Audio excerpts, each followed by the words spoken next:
Hello everyone, and welcome back to Brick Country. Mason here. Today, I'm at BrickWorld Chicago, and I'm interviewing Corey with Brick Wars, and he has several awesome UCS Star Wars style sets here on display, and they are so very cool and super detailed. He actually does limited runs of instructions for these builds if you wanted one for yourself. He was also awarded BrickWorld 2023 Best Star Wars nominee, and it's really cool seeing some of his awesome builds here on display. So I knew I had to interview him once I saw how talented of a builder he was. So without further ado, let's get started with the interview. Hey guys, so we're here with Brick Wars, and he has done these awesome builds here at BrickWorld Chicago. So why don't you tell us a little bit of how you got into doing this stuff? Well, like a lot of people in 2020, I was kind of trapped in my house. So my son, for Christmas in 2019, had gotten about 40 pounds of Lego set. So we had to go through and identify some of the sets that were in there, and we started separating pieces out. And as a result, we found some pieces that were missing. So we went online just seeing if we could go to lego.com to find some of these pieces, and I stumbled across BrickLink, which is where I could find these all the parts that I needed. And in the process of doing that, I stumbled across other designers like Mirko Sapelsa, some other big names that put these incredible designs together, and I was like really inspired to try to make my own designs. So I started down the path of trying to teach myself BrickLink Studio, and I made the mistake of trying to put together the Millennium Falcon in a digital format first. So I said, okay, I can't do that yet. Let me just go start building mocks from other creators first. And in that process of putting together someone else's mock, I was able to better understand the nomenclature and naming convention of pieces, so I could better find them in Studio, which helped immensely when I started going through the design process in Studio. So do you do all your builds in BrickWorld Studios, or do you like build it on hand? So when I first start out, I do a lot of research into the things that I want to put together, and I will do a hybrid approach. If I need something that needs to have connections to be stable, what I'll do is I'll build in real life first, and when I'm comfortable with the connections that I'm working with and I'm confident that they're stable, I'll start building digitally, because it's very, very difficult to take a model that you've completely put together and then try to reverse engineer it. It's not impossible, it just makes the task a little bit more difficult. So my process is to take a hybrid approach, and I've saved an enormous amount of time when I go through that. I still have to go back and refactor, and there's caveats and things that I run into as I'm designing and even in the process of making instructions.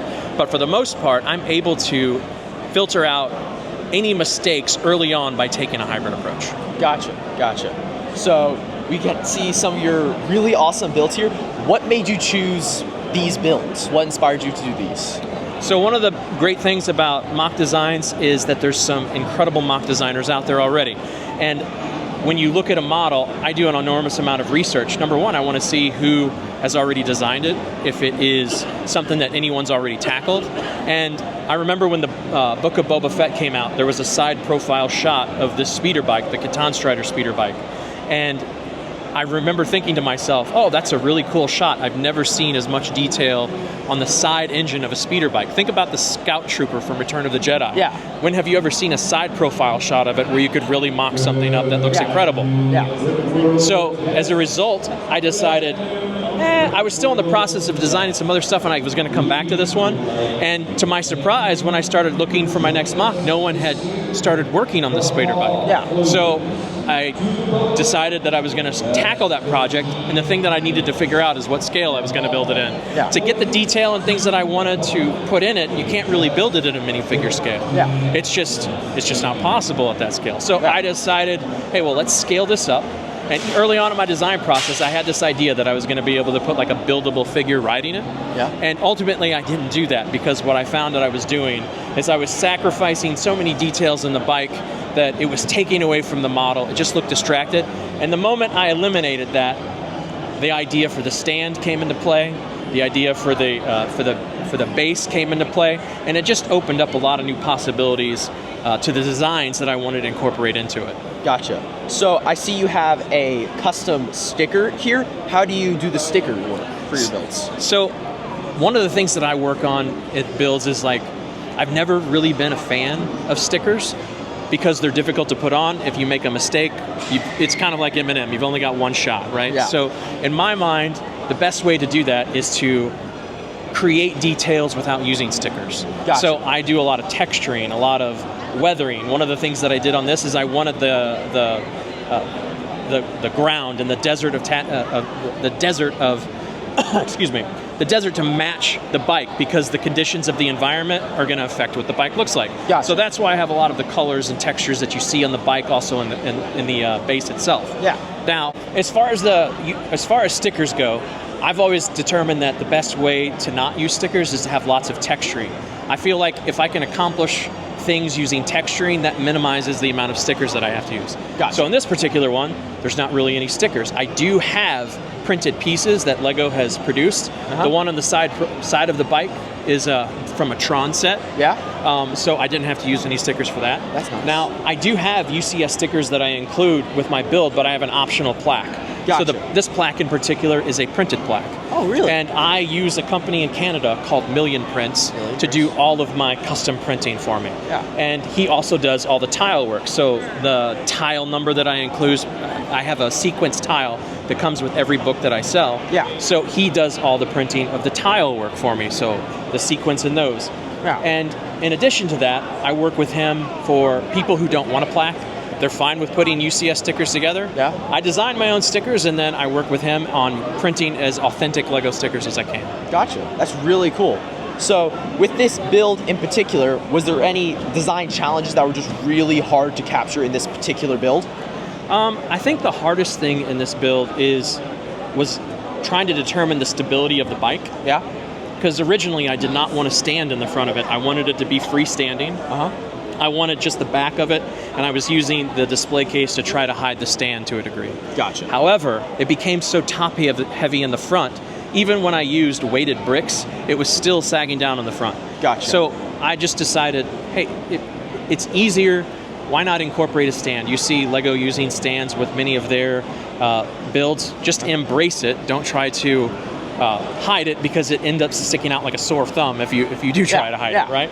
So my solution for that is to do what they did with the UCS A-Wing. Yeah. So I used the idea that they had for the UCS A-Wing as far as the tilt and movement, because I loved how it made the model look like there was a sense of motion and movement in it. Gotcha. So I wanted to capture that same essence. So the bike is slightly tilted at an angle to really make you feel like it's flying through the air. Gotcha. I really like that detail, by the way, how it's tilted. It just makes the whole thing feel a lot more dynamic. Is there any features that you really like your favorite part of this build? So one of the things that I do with all my builds is I try to put some of my own thought and imagination and creativity as if this bike was a real bike.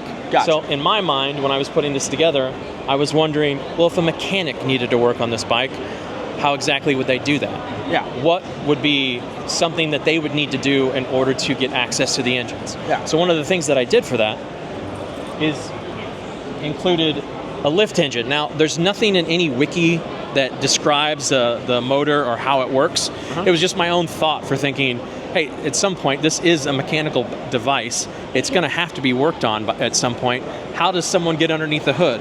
Yeah. So I decided to think from it like if it was like a motorcycle or a Honda, how you pick up part of the top, maybe you picked up the seat, and ultimately I landed on, well, let's just make the covers hinge upwards, and that's how somebody can get to it. So it's just thinking about those small details about what would a real world scenario of this look like when information doesn't exist about it. Gotcha.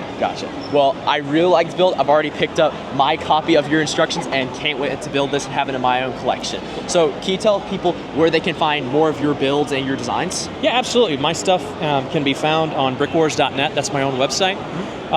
And anytime I have new releases, I have an email distribution list. People can sign up on my email distribution list, and they're usually the first people to find out about any new work that I have. Yeah. And also on my Instagram account, instagram.com/brickwarsnet. Very nice. Well, thank you for bringing these awesome builds to BrickWorld Chicago, and I hope to see more of your awesome creations in the future. Thank you. I appreciate the opportunity.